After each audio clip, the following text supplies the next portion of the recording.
She thought she had the perfect setup, a biting insult disguised as a joke.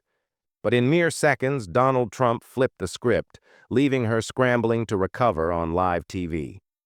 The stage was set, a brightly lit studio in Los Angeles, packed with an audience hungry for drama. The cameras rolled, the tension palpable, though not a word had been spoken yet. At the glossy, oversized interview desk sat Trump, his posture relaxed, his expression unreadable. Across from him was Lindsay Moore, a liberal talk show host known for her sharp tongue and relentless jabs at conservative figures. She had built her career on moments like these, baiting, provoking, and watching her guests squirm under the heat of her questions. Tonight she had something special planned. The crowd buzzed with anticipation, shifting in their seats. They expected controversy. They expected fireworks. Trump's interviews were never dull, and Moore knew exactly how to stir the pot. From the moment the cameras went live, she was on the offensive. "Mr. Trump, thank you for joining us tonight," she said, her voice dripping with false sweetness, a saccharine smile plastered across her face. Trump gave a slight nod, his hands folded neatly on the desk. "My pleasure, Lindsay. Let's see if you can keep up." A few chuckles rippled through the audience, but Moore didn't flinch. She was used to this kind of banter. In fact, she thrived on it. The opening minutes followed a predictable pattern: politics, policy, the usual back and forth. Moore took her shots, and Trump deflected them effortlessly. The audience seemed entertained, but they were waiting for something bigger, something more personal.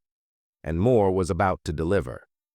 She shifted in her seat, tucking a strand of hair behind her ear as if preparing to drop a bombshell.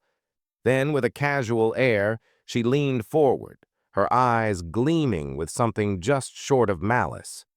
She asked the question, but she had no idea what was coming next. For a split second, the room froze. The air felt heavier, as if the temperature had dropped. The audience, once murmuring and chuckling, fell silent. Even the camera operators, trained to remain detached, seemed to hesitate. Moore kept her smirk, but something in her posture betrayed her. She had gone too far, and she knew it. The words hung in the air, bold and shameless. "Have you ever thought about cheating on Melania? Because, let's be honest, she's kind of outdated." It was a low blow, delivered without flinching. The insult was wrapped in a joke, but there was no mistaking the intent. She wasn't just prodding for a reaction, she was baiting him, daring him to stumble in front of millions of viewers. The audience didn't know whether to gasp or laugh. Some chuckled nervously, while others exchanged wide-eyed glances. Even those who weren't Trump supporters could tell this wasn't just a political jab. It was personal. It was cruel. For the first time that evening, Trump didn't respond right away. He just stared, not at Moore, not at the audience, but at the desk in front of him. His fingers tapped lightly against the surface, a subtle gesture that only heightened the tension in the room. Lindsay shifted slightly in her chair. She hadn't expected silence. She had expected an outburst, a dismissive wave, maybe even a crude joke in return. But not this. A few murmurs rippled through the audience. Some nodded while others sat up straighter. Trump let that thought hang before continuing.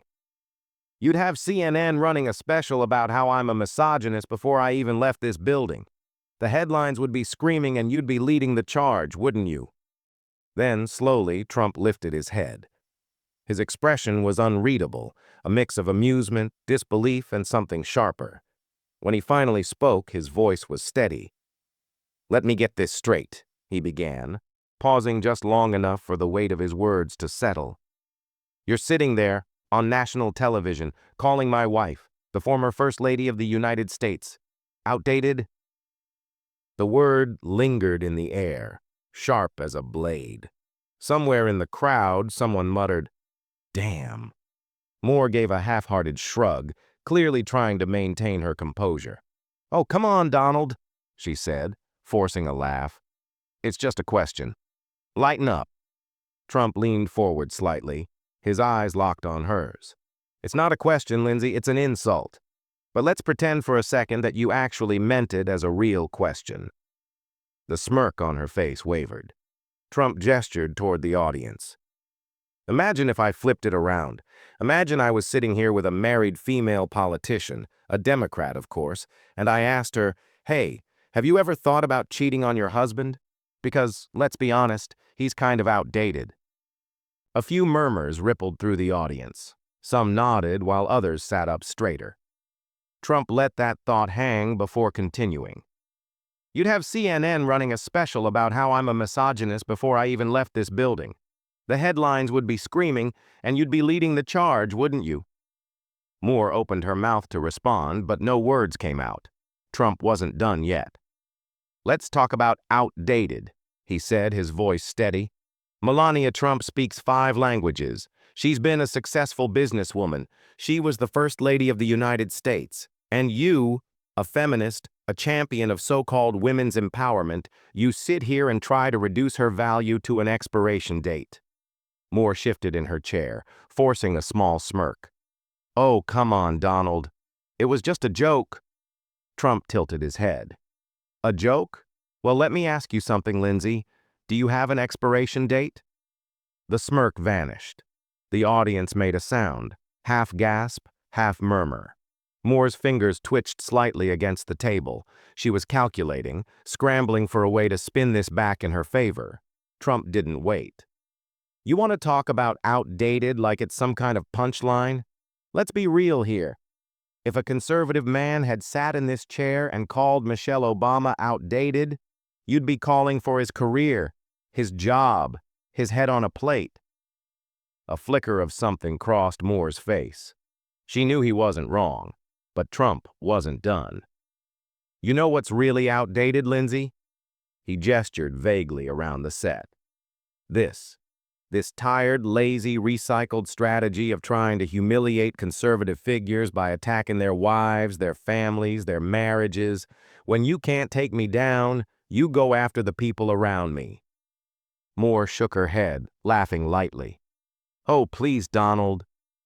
But Trump cut in, his tone sharper now. "Did you ask Joe Biden if he's ever thought about cheating on Jill? No, you didn't. Did you ask Barack Obama if he ever thought about cheating on Michelle? No, you didn't. Because you know it's disgusting. You know it's low. But when it's me, suddenly it's just a joke." Silence. Even the crew members behind the cameras had stopped moving. Moore's jaw was tight. She wasn't used to losing control, but Trump wasn't just on the defense. He was flipping the entire script. He shook his head, exhaling. "You know, Lindsay, for years you guys have been screaming about feminism, about women's rights, about respect. And yet the first chance you get, you sit here and mock a woman, my wife, simply because she's over 50. Another shift in the audience. People were rethinking. Trump let out a chuckle, but it wasn't one of amusement. It was disbelief. "So tell me, Lindsay, when does a woman become outdated in your eyes? What's the cutoff? 45? 50? Should we just start retiring women from relevance once they hit menopause?"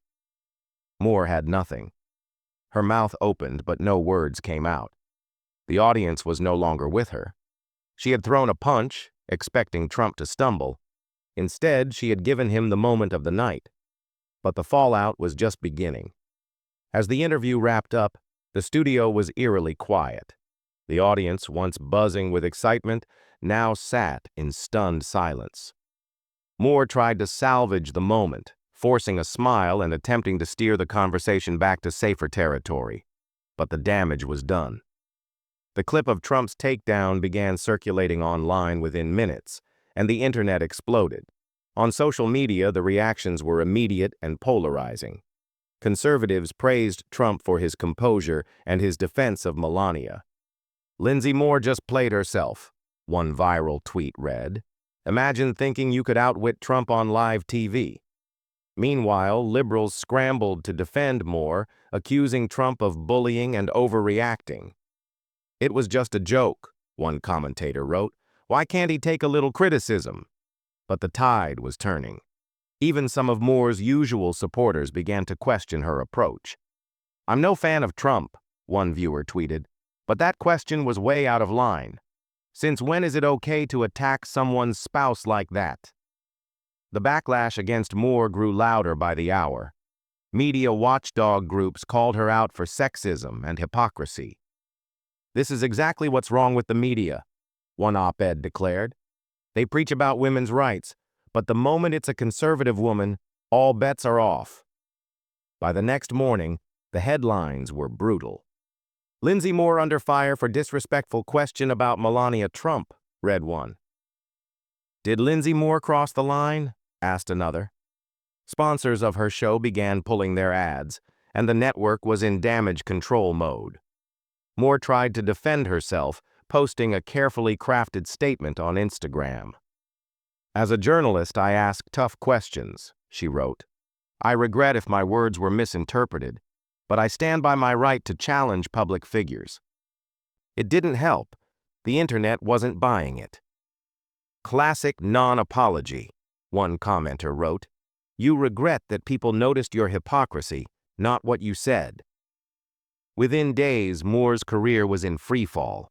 Viewership for her show plummeted, and advertisers were hesitant to associate with her. The network, while publicly supporting her, was privately furious. A leaked memo revealed that executives were considering replacing her. "This is a disaster," one insider said. "She underestimated Trump, and now we're all paying the price." Moore tried to recover, opening her next show with a half-hearted apology. "In the heat of the moment, I made a remark that was taken the wrong way," she said, her tone unconvincing. "It was never my intention to offend or degrade anyone. I deeply respect Melania Trump and regret if my words were misinterpreted." But the damage was done. The audience wasn't buying it, and neither was the internet.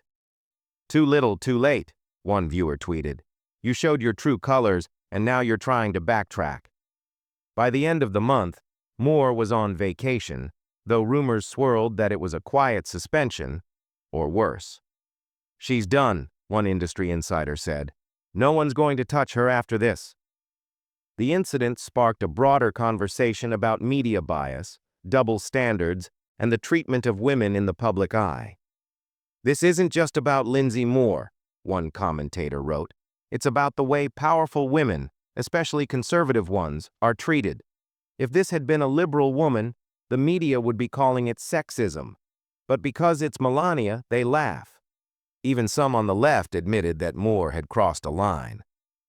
"I don't like Trump," one liberal journalist wrote. "But there's something ugly about using a woman's age as an attack. We don't do that to men." For Trump, the moment was a win. He didn't just defend his wife, he exposed the hypocrisy of the media and forced a conversation about respect and double standards. "This is why people love him," one supporter said. "He doesn't back down, he fights back, and he wins." As for Moore, she became a cautionary tale.